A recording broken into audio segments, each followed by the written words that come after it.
আরেকটা প্রজাতি বের হবে, এর নাম ইয়াজুজ আর মাজুজ। নাম শুনেছেন?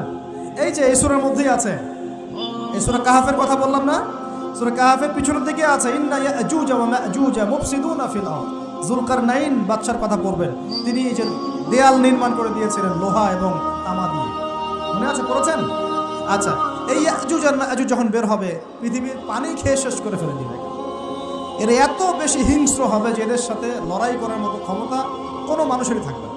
এমনকি ঈসা আলাইহিস সালামেরও নয়। ঈসা আলাইহিস সালাম তুর পাহাড়ে চলে যাবেন মুসলিমদেরকে নিয়ে, তুর পাহাড়ের ভিতরে মুসলিমরা সেখানে লুকিয়ে থাকবে, পৃথিবীর মেসাকার অবস্থা হয়ে যাবে, পৃথিবীর পানি খেয়ে শেষ করে ফেলে দিবে হিংস্র প্রজাতি। তখন ঈসা আলাইহিস সালাম আল্লাহর কাছে দোয়া করবেন, আল্লাহ এই এই বিভৎস জাতিকে ধ্বংস করো। আল্লাহ রাব্বুল আলামিন তখন ওই ইয়াজুজ আর মাজুজের এই কাঁধে, ঠিক কাঁধের মাঝখানে একটা ভাইরাস জন্ম দিবেন। কি জন্ম দিবেন?